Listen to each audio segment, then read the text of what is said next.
more in detail. Literally, Julian didn't spend one sole.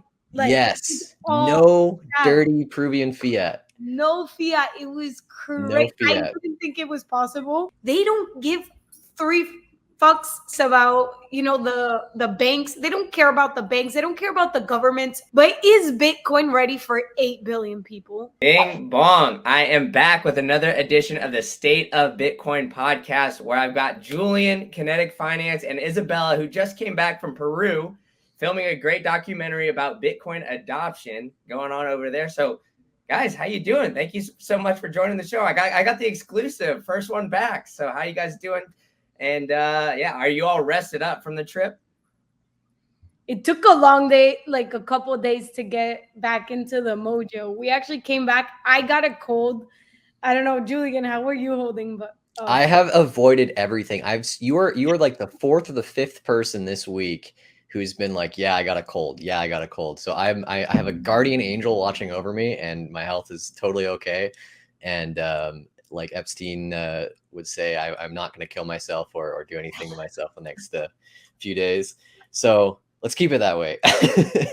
There we go. There we go. Well, all right. So tell us a little bit about why you were in Peru. Give us a little teaser here. I know you guys posted a lot about it on Twitter, now X, or whatever you want to call it. But tell us the premise. Why Peru? And yeah, I'll leave it there.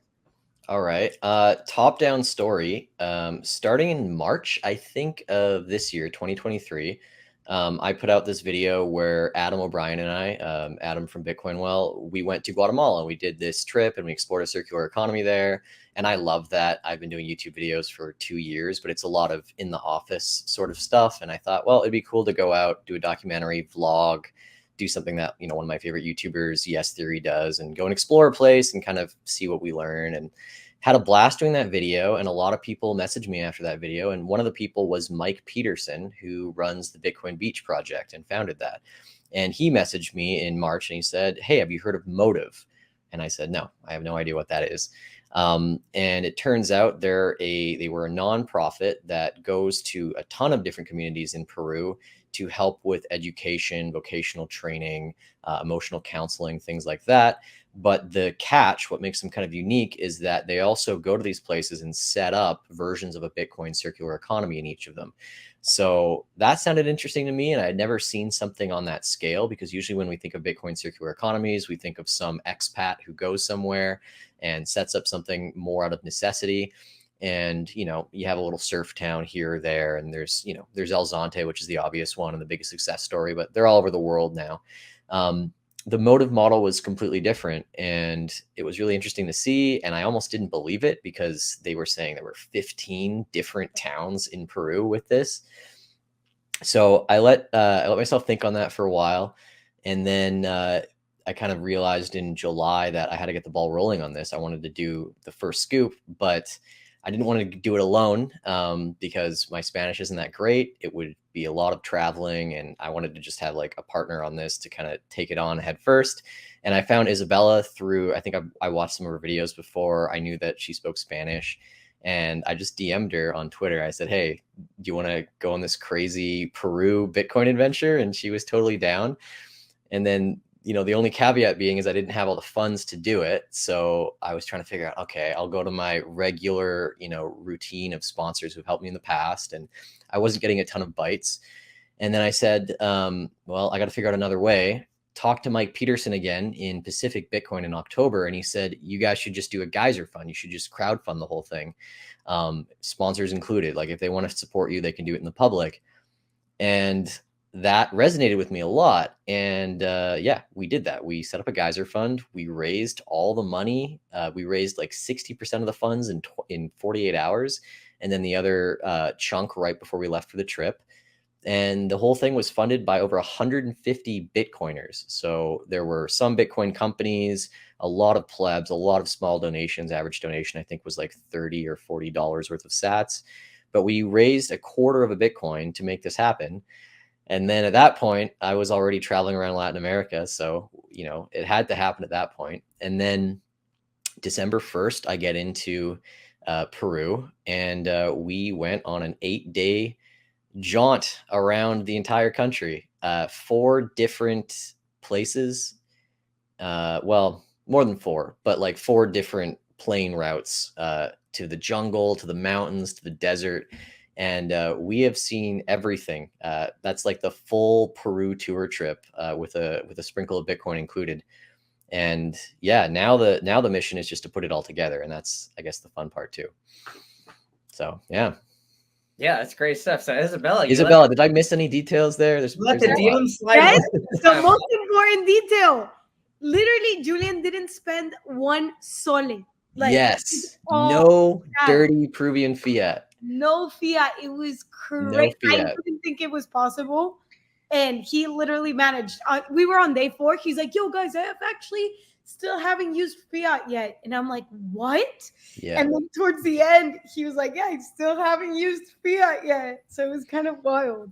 Yeah, and that's what's so incredible about Bitcoin is, you know, the donations were coming in and they were going out as fast as they were coming in. Like, we were getting money to cover the budget for the trip, for the geyser fund, and then we were going to hotels and paying for the hotels in Bitcoin and paying for our food in Bitcoin and giving out the donations that we promised in Bitcoin. Like, it was all Bitcoin all the time. It was great.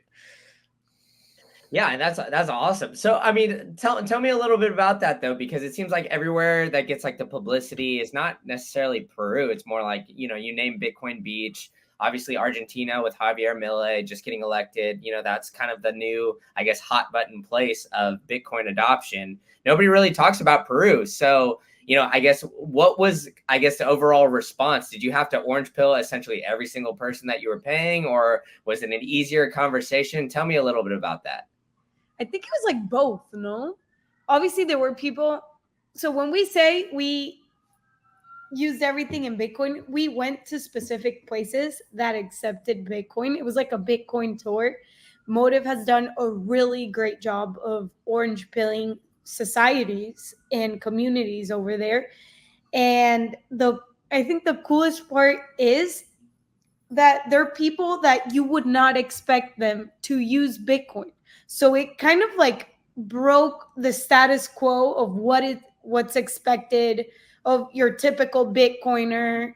These are just people that actually need Bitcoin. They're not people that are stumbled upon it. You know, the typical phrase, oh, you deserve Bitcoin at the price you found it. No, they don't care about that. They're normal people that honestly have been secluded by society. Most of them don't even have bank accounts, and Bitcoin is offering them a way to be connected. You know, I think one of the most of the things that impacted me the most was there were societies that were illiterate. They didn't know how to read, and they didn't speak Spanish or English, and they spoke their own dialect, which is Quechua. So there's like huge bit like I don't know, seeing it evolve like that, it made me realize like, wow, there's so much for to develop in Bitcoin. Like, we are still super early, but even then it's saving so many people. Mm-hmm. Yeah, and I think a lot of the time the Bitcoiners they shy away from the medium of exchange concept, you know, for Bitcoin because they know it's not quite done yet. Like, Bitcoin as a store of value has proven itself, and I don't think it needs to be, you know, from a Bitcoiner perspective, it doesn't need to be, you know, spoken about that much. We have inflation, we have all the data, we have the price. But from a medium of exchange perspective, this is like an ongoing thing. Right now, you know, the fees for the base chain are incredible. They're nuts. And then, you know, even if you want to do Lightning, if you want to do it in a self-sovereign way, you're still touching those crazy fees.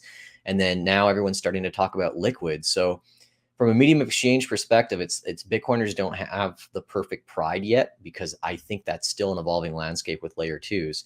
What I will say is this trip has really changed my perspective on custodial Lightning versus non-custodial Lightning. I think I was a full like non-custodial maxi. I'd finished my arc of getting rug pulled from multiple exchanges to, if it's not your keys, it's not your coins. And I've kind of gone back around in some sense now, because we were seeing the speed at which you can get somebody on this network, give them a bank account, can only be done that quickly when you're doing it in a custodial fashion when it comes to Lightning. So I'll give you an example. You know, we say we want to bank the unbanked. That's great, but every single person you want to get on, let's just say a Phoenix wallet, which requires you get your own keys, but if you want to start opening a channel of liquidity, you're going to spend at least $50, right? That is, if you have a nice, benefactor, a nice donor, you can set everyone up with a nice liquid lightning channel for $50 a pop. But, you're going to spend $5,000 to onboard 100 people. Versus if you go with one of these custodial wallets like Blink, you can do it in a heartbeat. And if you want to go even a step further, like Coinos, it doesn't even require a download. And there's so many factors to consider in these third world countries where people are unbanked, like, the speed of the LTE and the 4G. Maybe you want to set everybody up with a lightning channel. It's not gonna work well with routing if your internet speed is god awful. And maybe just downloading a custodial wallet off the App Store will take 10, 15 minutes. And, I know our Bitcoin mentality is to have a low time preference, but I was not really privy to any of these issues until we got to Peru and we were really trying to actively, use Bitcoin and spend Bitcoin and, orange pill the cab drivers and all these things, just things you just don't think about up here are much bigger issues there. And we can dive into it later, but I think the trade-offs with custodial wallets, which is not really owning your Bitcoin, I think it's acceptable for a place down there where people are using it as a medium of exchange. And, Blink to Blink or Blink to Wallet to Satoshi or whatever works so much better than any other medium of exchange digital alternative in Peru that I think it's worth sometimes giving up a little bit of that sovereignty just to have access to banking tools. That's one thing that is super true. Like, as Bitcoiners, we do have to look at the fact and be realistic that not everybody's going to understand the full purpose of Bitcoin. Like, yeah, in a perfect world, that would be the best scenario. But in reality, these people are living on a day-to-day basis. They don't give three fucks. Sorry if we can say three freaks about the banks. They don't care about the banks. They don't care about the governments. All they care about is having their food and their meal for that day and cooking for their children. So at the same time, like, yes, it would be great for all these people to form this huge rebellion against the government, but they don't care. And to be honest, there was this part when we went into this paper shop. It was like an Office Max in Cusco. And when I tried to orange pill the girl there, she didn't understand. And it's because they don't have proper education. So it goes all the way back to their education. The education sucks. So uneducated people, you have to educate them all the 12 years of school and then properly teach them about the government or how would it possibly work. So as Bitcoiners, I think that's something that we need to take into consideration and not be so oh, you have to, have your own cold storage and have your own Bitcoin there. If not, you're not a Bitcoiner. If not, you're fake. And it's like, these people don't care, for them, it's just money. We tipped one of the taxi drivers and in Bitcoin, and he was just happy he was getting money. He didn't care if it was dollars or soles, which is the reality. I think if we can't turn a blind eye or not look at this problem, but it's happening. And most of the people that are willing to adopt for Bitcoin are these third world countries that need it the most, not someone who's comfortable in their house chilling and just stumbled upon Bitcoin and is trying to look at it as an investment. Yeah. And it humbles you because you want to have the audacity to go into the Amazon, rainforest on the river and start lecturing people about what savings is like that concept in Quechua. I don't even know if it exists, honestly. It's a spoken language. They don't even have really a great written version of Quechua. So you want to go to all these different places and we can be Bitcoiners and wax philosophical about inflation protection and all that stuff, but it doesn't matter when people don't even have basic medium of exchanges. Cash does not even work in these economies because they're so far off the beaten path and they don't have access to ATMs and everyone has, cash in their pockets. It doesn't even work. So just having a functional medium of exchange tool, I know that it's custodial, is a huge plus for these communities, because they can actually just start interacting and transacting with other economies outside their own for the first time.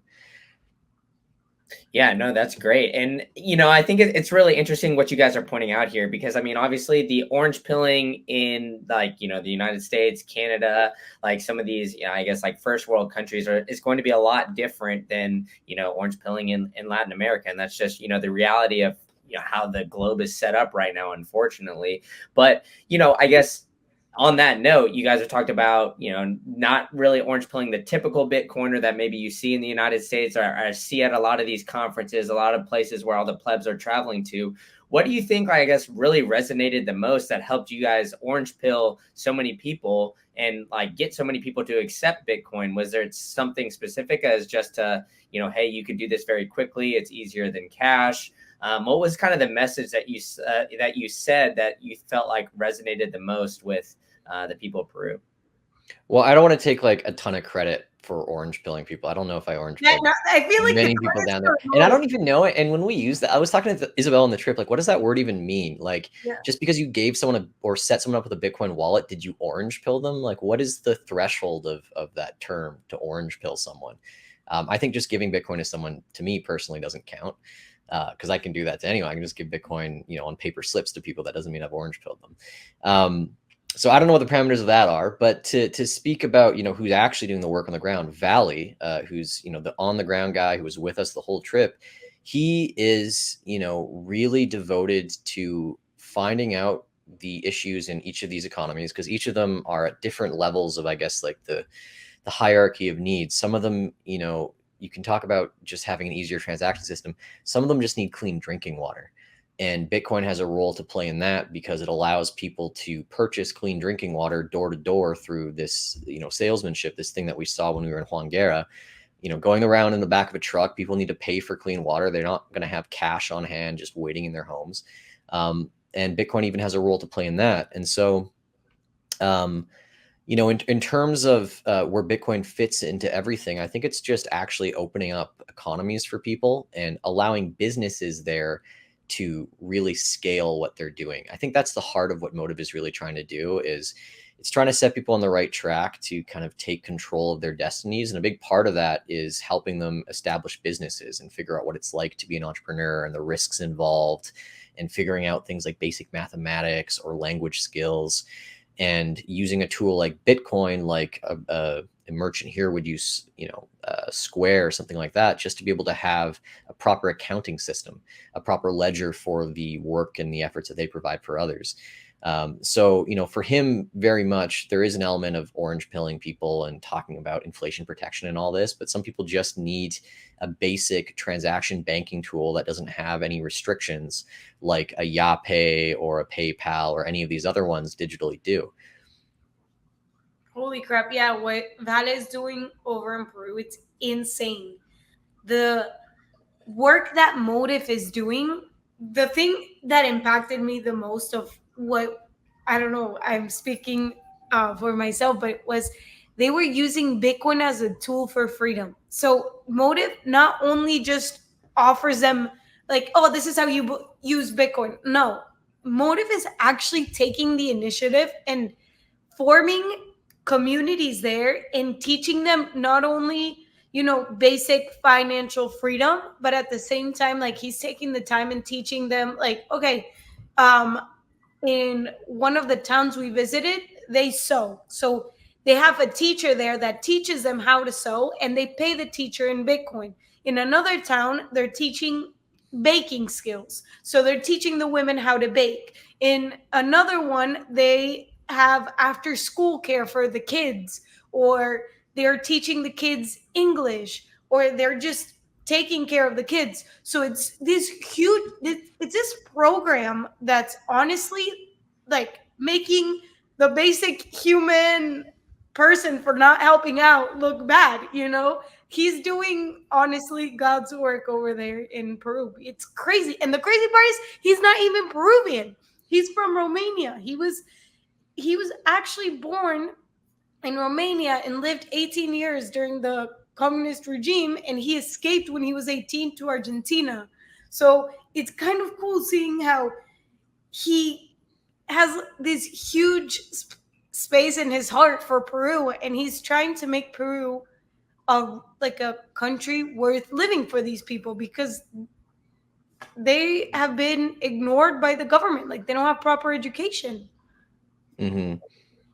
Yeah, it seems like a lot of like Latin American countries have just been essentially like neglected, for quite some time, right? I mean, the obviously Argentina is one that comes to mind with hyperinflation, and prior to Bukele in El Salvador, I was hearing stories that every president in El Salvador was getting all this funding to do basic things like make a nice road to kind of help with traffic and just help with travel through the country. And these politicians were just corrupt and essentially taking the money from themselves. So is there something that I guess resonates with when you were talking to the Peruvians, like maybe it was something against the government or something like that, or is it more just they're trying to get through their day to day, and just that medium of exchange was something that I guess really resonated a little bit more than I guess say like revolting against the government?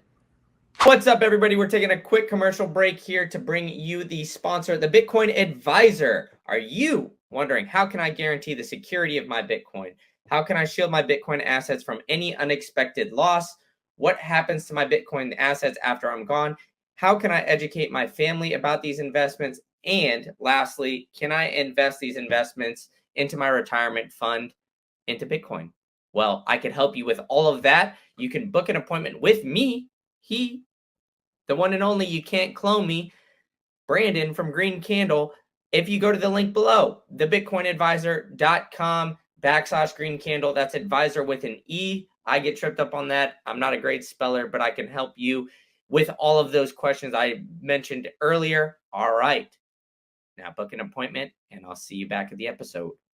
Isabela, maybe you can speak more on this, but I'll kind of tee you up. I think the thing that sticks with me, and as I've reviewed the footage, is as we went to these classes and we went to the events, it was, you would see children and you would see their mothers, but you would very rarely see the fathers. And we talked to Valley about this, like, where are all the fathers of all these children? Like, where's the father in the household unit? And in Peru, it's they have this machismo culture, but I mean, a little bit more about that you have some history in your family maybe about that. And to me, it's just something that I'm still digesting and trying to process and trying to figure out in my mind why the men are sometimes absent culturally across every part of Peru. It wasn't just in Lima or up in Cusco. It's every part of Peru, even though they're all so distinct, have this, what I would call, an epidemic of like fatherlessness in a lot of the communities. Well, Dale would explain to us and tell us that the fathers are mostly like alcoholics. So the thing with Peru is, it's fucked up in both ways. Like, they're still back in time. When you go to Peru, you're back like 50 years ago. The social classes are very marked. You have the top 1% that live in Lima, and then the rest they live in poverty. I say poverty because some of the towns that we visited don't even have clean water. In Iquitos, which is the jungle, they were telling us stories how when it rains, the kids in the street go out, and in the puddles that form because of the rain, they scoop up the water and drink it themselves. Like, these are their realities. Their bodies have become so immune to all these viruses because that's how they were born to survive. It's not like they got vaccines there to protect them from the sewage water that they're drinking. In another town that we visited, we didn't visit this one, but we were about to. It's called Belen, and it was really poor in the jungle. And they have a river where they would do their necessities, and they would shower in that same river that they were using it as a bathroom. So it takes into perspective how everything, well, I don't know if it's because of the governments. Like, our governments we've had are very, very bad. Like, I think the last 6 presidents are still in prison. Well, actually, Fujimori, which was one of our presidents, he got out when we were shooting the documentary, which was kind of funny. We were like, he needs to escape Peru or else he's going to go back in prison. So there is this culture where the governments rob, and you see it all with Latin cultures in all Latin American countries. I feel like not in Spain probably, but in South America, Central America, it's something that is extremely common.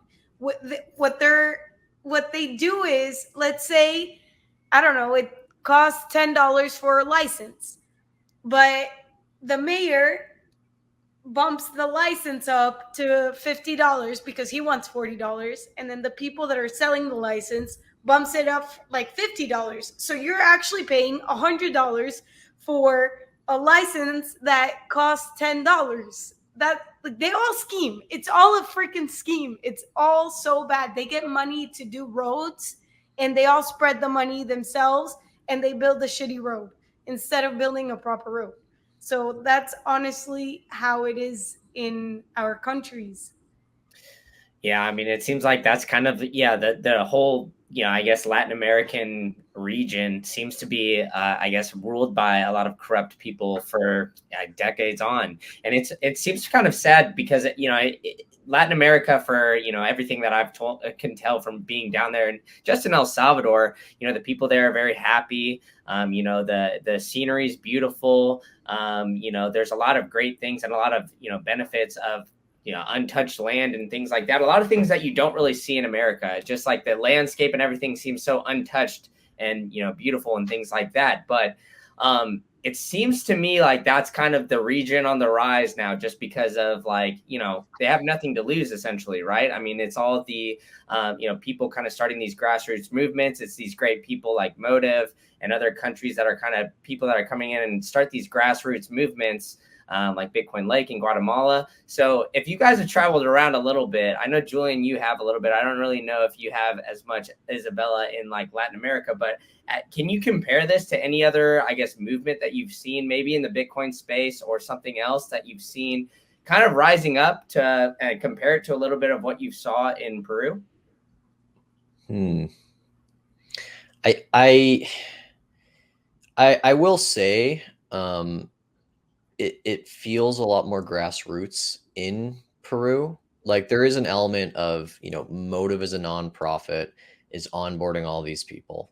A lot of them are using the same wallet, which is Blink. But if someone asked me if Motive disappeared tomorrow, would these people all still be using Bitcoin? I don't think all of them would, but I think there's quite a few where it's become this standardized medium exchange. It's offering a ton of convenience, and you don't really need a top-down structure enforcing or educating the use of it. It just kind of works as it is, and I think it would be accepted. I think like Juan Guerra is one of those places where I played in my head theoretically, like if this NGO, this organization who introduced it, if they disappear tomorrow, I think it would still last here. I think the leaders would, continue using it. I think in places maybe like Huayapata and up in Cusco as well, like they're just so used to using it because they didn't have any of these opportunities before Motive came. There were no classes to speak of, and they're all the women are sewing and learning this trade for the first time, and they're seeing the fruits of their labor pay off as they sell their goods into the bigger cities. That I think they'll just continue using the apps, and I felt like they knew their way around it, pretty well. So like there's that grassroots adoption, and that's sort of indicative of a lot of the other circular economies I've been to. Like there is usually some type of organization that spearheads bringing it into the town. Sometimes it's like a centralized effort. In Costa Rica, it's a bunch of Bitcoiners and developers that made this app, and they don't really work as a unit, like a ton, to kind of have goals for Bitcoin jungle or whatever. They just, whoever adopts it, and they improve the app as they can. And it's gotten a massive boost since Bull Bitcoin's gotten involved. But I am finding that these decentralized efforts are working really well. And I feel like if the structure of them disappeared tomorrow, the Bitcoin adoption would probably stay. So that's a really good thing. In El Salvador, I think, Bitcoin has proven itself in a lot of the areas, but you kind of had this impulse shock when Bukele made it legal tender, and every place had to kind of accept it, legally, pretense there. But as soon as you start leaving San Salvador and you travel around the rest of the country, you have a very hard time finding people who want to accept it. And it's almost like now that they've seen that, they have to reinvest in building up the grassroots support for it. And you're starting to see that in El Salvador, where they have, this other town, Berlin, that's doing it without government funding, and kind of getting people back onto just, using Bitcoin in a more decentralized manner. Pick your wallet, whatever, just say you accept it at your store and transact in it. And yeah, I just think it works much better from a grassroots, like ground up approach than a top down. And I think the states are all realizing it. Now, I think there's a benefit for nation states to adopt Bitcoin for other reasons besides, more transactions and more merchant options and tourism. The benefit is using it as a treasury asset. But I think in terms of the El Salvador thing, of a country starting their own wallet, making it legal tender, I don't know if we'll see it ever done like that ever again. I think that was a one-off thing. I think it paid off tremendously for them. But I think the way that if countries want to introduce it to their people, they're not going to do it through a legal tender law. They'll just exempt it from taxes, and it'll just come organically, I think, through another organization similar to the ones that we saw. All right. Yeah. Well, I do have another question kind of on that, because when I was in El Salvador, I guess the vibe I kind of got was like some of the locals, like you said, Julian, like maybe like 10% or so, I would say probably accepted it. After you got outside of, San Salvador, it was very little, maybe even less than 10%. But it almost felt like kind of, I guess I'll play devil's advocate, because it seems like everybody thinks that Bitcoin adoption is great and, everybody's going to get it. But you guys have pointed out, the education just isn't really there. So at some point, it almost feels like, people are kind of coming down to these Latin American regions and being like, hey, this is what's better for you. Does that message almost like kind of, I guess, resonate, where people were a little bit more afraid or tentative to get, onto a Bitcoin standard, so to speak, because like, hey, it's these, Americans for the most part, or, Europeans coming down kind of telling us this is what we should do.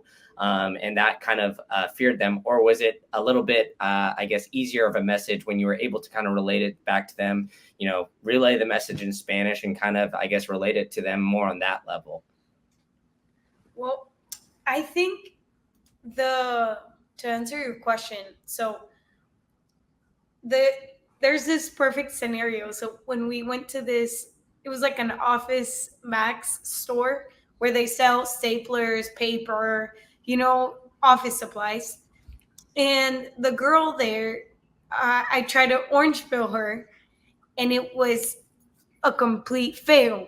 So then Vale was like, hey, do you mind if I step in and try to let her understand about Bitcoin? And when he was explaining Bitcoin to them, he would relate it to their personal lives. Being like, try to teach them that I think he used this as an example. He was like, just because a husband beats a wife and he's an alcoholic and steals the money, just because she bears with that doesn't mean it's okay. And then he's like, that's exactly what's happening with the money. The government is stealing from us. And just because we've been putting up for it for so long, it doesn't mean that it's okay. So it's just finding ways to communicate to them. But one of the top things that we would discuss is there needs to be a proper education to teach them about Bitcoin. I don't know, I haven't taken Mi Primer Bitcoin, the program. Obviously, I've heard of it, but I think in order to educate the masses, you can't just give them Bitcoin. And it's not like me and Julian, we orange pilled a lot of people there, because yes, we handed out Bitcoin, but at the end, we would always question ourselves, like, how can we make them understand what they have in their hands is honestly like digital gold. They don't understand it. For them, they just want to just trade it for physical goods. I think what you're explaining is that everyone gets Bitcoin when you figured out what their touch point is. Like, some people care about their savings being inflated away, and that's why we were probably orange pilled, as we clicked with that. Some people just are running businesses and they're sick of paying 10% to Western Union or a bank. And so I think it would behoove us as Bitcoiners to figure out a way when we approach new people and listen more than we speak. I have a really hard time at this where, it's hard because as Bitcoiners, we're so passionate. We just want everyone to get on our level and our enjoyment and our, hope and positivity for the future that we all have because we figured out Bitcoin. But it doesn't happen in a heartbeat. It doesn't happen in 60 seconds. You have to figure out where people are. And I think the only way you do that is by listening to people and reacting appropriately. But more importantly, like, I asked myself, like, why am I doing any of this? Why am I like, I could go out and make, commercials for big agencies and make a crap load of money. I could trade, I could do whatever, but I choose to make videos about Bitcoin. Sometimes I don't know like why I've decided to take a certain path over, just making a podcast, but I do it because I realize that everybody learns and interacts with education differently. And there has to be an effort to try and speak to people in as many voices as possible. Now, one person can have multiple voices, but ideally everybody is going out there and creating Bitcoin content through different mediums, through different modes of expression, through different individual voices, because only through that, through our decentralized marketing team, will we be able to reach as many people as we want. I don't think that anything is one size fits all. I don't think Me Premier Bitcoin is. I don't think the book, The Bitcoin Standard is. None of these things on their own are going to orange pill the world. They can have significant effects for the people that check off all the boxes that they need to connect with it. But we need to be putting a lot more effort into trying out different modes of communication, specifically in different languages too. I mean, this has been the biggest failure of Bitcoin companies, in my opinion, is that, it's hard to make money as a Bitcoin company. But the fact that so many of them are investing in recreating the wheel in terms of content instead of trying something new, reaching out to different demographics or expanding where they need to. I mean, I'll give like a perfect example. Like Coinbase is going to be Coinbase. I don't want to shit on them. I don't know if they sponsor your show. If they were ever going to, they're not going to after this little bit. But that is an international global company that has an app, that has manuals, that has service support in tons of different languages. But if you want to go and actually find education on Bitcoin or whatever in those different languages, it doesn't exist for that company yet. Now, I imagine it's somewhere on the roadmap, but when we think of actual daily active Bitcoin users, DABUs, let's call them, I think Latin America has way more than English users. I think there's way more people in Latin America on a Bitcoin standard today than there are English speakers on Bitcoin standard. And the fact that there is just like 10-to-1 English content to Spanish content on the internet right now is appalling to me, considering how many actual Bitcoin users and future want to be Bitcoin users there are in Latin America. So it's a big opportunity for any company to invest and make that content happen. But again, it's like, we got to speak to the right people in new voices, or this adoption and this bright orange future, it's never going to happen. Quick commercial break to bring you some of the dopest Bitcoin merch in the game. That's Hodler's Official. That's HODLERS official.com. You can go and get yourself a black jersey like I got on right here, or a white one, where you can get the Genesis pack with the 09 on the block, repping Satoshi, repping the #1 guy in Bitcoin. And you can get yourself the best merch by going to hodlersofficial.com and using promo code GreenCandle for 10% off your entire order. That's 2 handfuls of percentages, ladies and gentlemen. 10% off. You can use the rest of that to purchase more Bitcoin or do whatever you want with it, but I'm saving you some Skrilla Manila. So go ahead and get yourself one. I prefer the black, but if you like the white, I don't mind that either. All right, now back to the show. Yeah, I like that. That's really well said. So, yeah, that's great points from both of y'all. But we've been I like your ads though. Those ads. You must be wondering, but is Bitcoin ready for 8 billion people? I don't know. I'm going to play devil's advocate. I don't really think so at this point yet. So, I mean, I think it's certainly ready for 100 million daily active users. I think the Lightning Network can handle. I feel like as a Bitcoin network, there's so many things that we can improve to have mass adoption.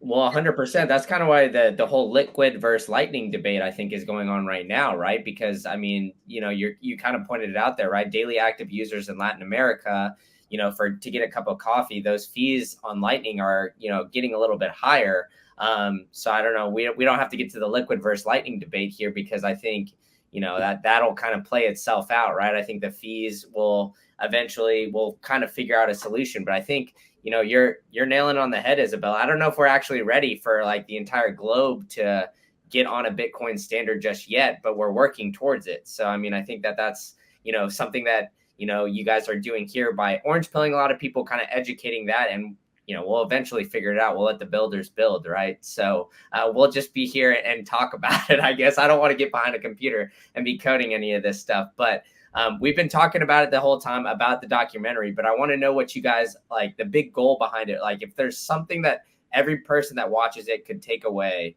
what is one thing that you would like every single person that watches it to either I guess think a little bit differently about, or something that I guess you kind of want to resonate with people? What's the message you want to get across? Either one of you guys can go. I'll let you go first. Use your Bitcoin. I think Bitcoiners are so stuck with this huddle mentality that I think that they're forgetting that Bitcoin is a peer-to-peer electronic cash system, and we need to circulate the cash to make it flow. Like, yeah, I get secure how many Bitcoin you want to secure in your cold storage, but contribute and put a little grain of salt in society by spending your Bitcoin. Even though, like, I hate when people think it's like, oh, I spent 100 Bitcoin on this coffee 100 years ago, and now I would have been rich. Like, no, that's not how it works. You need to put into circulation in order for everybody to start using it. If not, how do we expect for new people to come and onboard Bitcoin as, their new digitally like perfect money? Like, you need to spend your money. You can't, what good is it going to be when you have it locked up? Everybody has this mentality to be like, oh, digital, what was it called? Generational wealth. Wealth. It's like, no, spend a little bit of your Bitcoin for this generation so your other generation can have that Bitcoin and, be good with that Bitcoin. Mike Peterson imparted something on me that kind of stuck, and that was that, he has, Bitcoin Beach was started with these donations, and all these donations have gone up tremendously in dollar value, right? But they've gone to little things like starting a educational program, paying a construction worker, buying a coffee, whatever. If hyper Bitcoinization happens, there are some Bitcoiners who think, oh man, I bet all those Bitcoiners who started all their stupid little circular economies regret it. Now that, all that money is worth X million, whatever X million even means in the year, 2050. But to me, what I realize is being a part of these stories is a once in a lifetime opportunity. We are not going to be able to tell the Motive story, the Bitcoin Beach story, any of these stories ever again. And so when people donate to my Geyser fund and things like that, I really appreciate it. When people go out and they buy coffees with it, we should all appreciate it. We should appreciate the risk takers, because all of this stuff has to happen in order for us to have hyper Bitcoinization. We have to experiment. And you don't have to necessarily, if you're, a hodler 1139 and you want to just throw it all in cold storage, that's totally fine. You have your right to do that. But you should support the efforts of those that are, because we have to do it. We have to experiment. We have to see what the problems are with the Lightning Network. We have to be able to go out and actually stress test the scalability, which we all need on Bitcoin, because there is still no layer 2 that is without its faults right now. We have to stress test these things. And, I totally agree with Isabel. Like, we got to go and spend it. My other point on this would be, I am realizing, and the whole reason I want to do any of these videos is, to me, Bitcoin is a window to the world. I've always wanted to have an excuse to travel, honestly. Like, I don't like the idea of just going places to vacation and then just keeping it all to myself. I always wanted a reason to go out and see other places and learn about different cultures. And I thought, a while back, maybe I'd do a travel vlog, maybe I'd be like a food reviewer. But you can do it with Bitcoin, and there's a couple other people who are doing the same way. But what I really like is that money is this unifying concept across all cultures and societies, and that being the touch point in which you learn about something and a place's history and the way that people interact with one another. It's really awesome. And that's kind of my goal to bring to the world with this documentary, is that you know, we think of Bitcoin as a savings tool, as an investment, as a gambling asset, but it's a window to the world in a lot of ways, and it teaches us a lot of things to be grateful about on this earth, a lot of things to, you know, improve upon ourselves. And yeah, it's much more powerful to me as a social good than just a monetary good. Yeah, I think that those both those messages are amazing, and it's interesting kind of how Bitcoin has developed. I think, you know, just from like the use cases, right? I mean, we're talking about, you know, Latin America, you know, kind of helping them escape hyperinflation. But if you kind of like take it back, right? I mean, it was like Satoshi's dice with gambling, like it gained a lot of popularity with the Silk Road. Like, you know, people were buying every possible thing on the internet at one point in time too. So, but now it's helping unlock people who, you know, like we said, like bank the unbanked, all those kind of sayings that gained a lot of popularity. But you know, I guess outside of, you know, I guess what you kind of stated a little bit earlier, like what do you think was very special about Peru that you think like maybe some people that are maybe that wasn't on people's radar prior to this film that you think that is going to really resonate with, you know, the Bitcoiners that kind of tune into this documentary? Like what's going to be something that you want them to take away, not only about, you know, what to do with their Bitcoin, but kind of as Peru as a country? I would say that you don't need to be in a tech savvy city to use or know about Bitcoin. I think that's my biggest takeaway. I remember when I was going to go on this trip, my family thought I was crazy. They're like, they don't use Bitcoin. What? They don't even have bank accounts. How can they even use Bitcoin? And that's one of the craziest things. Like, you don't need a bank account to own Bitcoin. You don't need permission to own Bitcoin. You don't need a government or anything. Honestly, Bitcoin itself surprised me working in these societies that we saw because they were very far away from, reality. They were stuck back in when, like, they eat what they harvest pretty much. So seeing them use Bitcoin to me was mind blowing. I, like, to this day, I cannot believe that we even saw them purchasing their groceries with Bitcoin in this super mini. It wasn't, I wouldn't even call it a grocery store. It was just literally a table, and a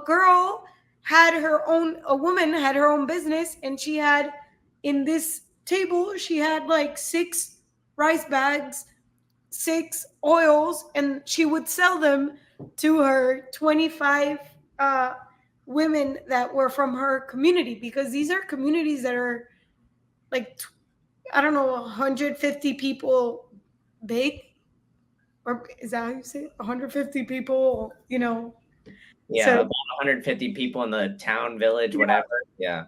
so they're very small, and for them to use Bitcoin, I was like, yeah, that's incredible. What about you, Julian? I think for me, what I really hope, and I still have to edit the film and get this across, is like Peru has one of the most richest histories of, you know, ancient civilizations ever with the Incans. Like, I don't know how many people know about the Incans, but like everything we eat, from corn, potatoes, avocados, every variety of food that we consume, so many methods of agriculture, the first dental work ever, practiced on people. The Incans pioneered all of that stuff in the Andes Mountains, in the deserts. Like, there's so much rich history in Peru.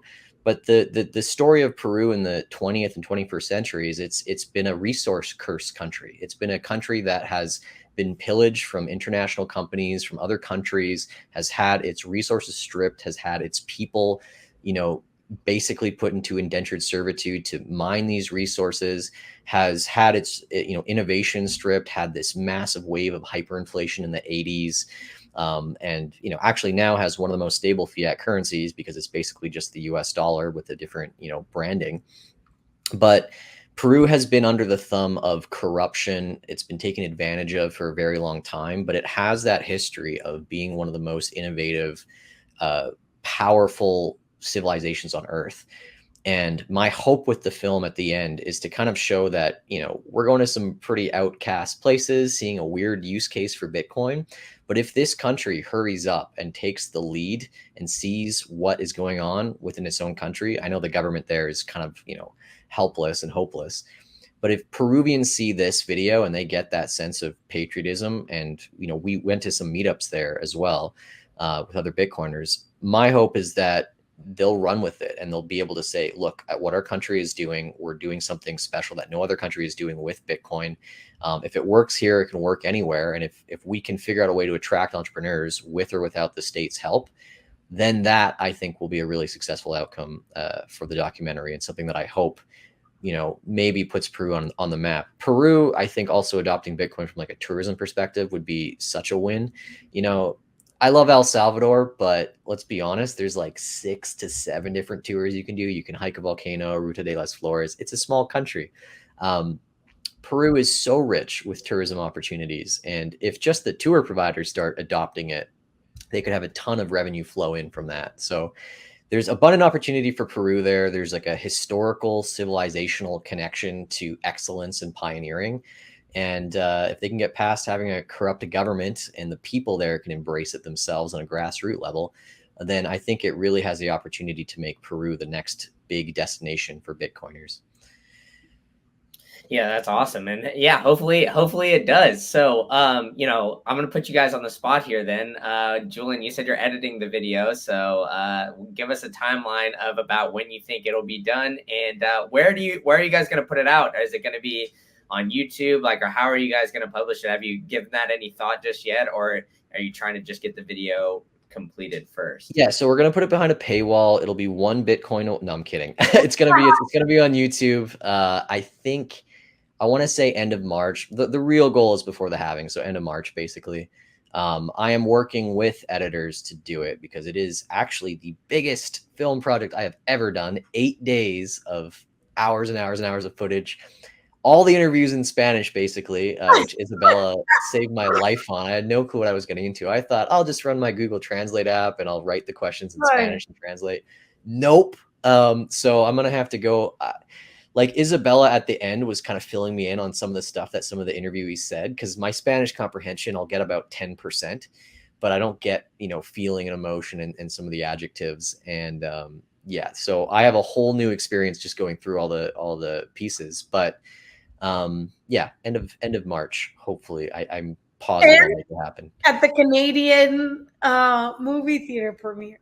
Oh yeah, we're gonna work. I got to talk with the Canadian Bitcoin Conference, but they're gonna be doing a film festival as part of the conference, so maybe it'll be there as well. Hopefully. Oh, nice. And hopefully I can come. Yeah, nice. I'll be there in Montreal, so spoiler. So maybe let's go. Let's get the gang together. That'd be cool. Yeah, for sure. All right. Well, we're gonna hold you to end of March now, Julian. And, end of March. I put it out in the world. I don't disappoint. The 27th of March. There we go. All right, we're putting a firm date on it now. That's a good date. It just came to me. Yeah, 27th. Now I don't like putting videos out on a weekend. Oh no, it's a Wednesday. Oh, it's a Wednesday. Maybe before that. I like putting my videos out on Mondays and Tuesdays, so we'll see. I'd like to surprise everyone too. Maybe bonus, the Geyser Fund, we did raise what the original goal is, but I do have some spots left. If people want to see the rough cut and give feedback, there is a perk. If you donate like X amount, you can be part of the pre-screening cinema club. I do want to get like a round of feedback from some people. So if you like watching films and critiquing them, go check out the Geyser Fund. I think it's geyser.fund/Kinetic Peru or /project/Kinetic Peru. Yeah, you can watch the early screening when I finish that, probably like late February, early March.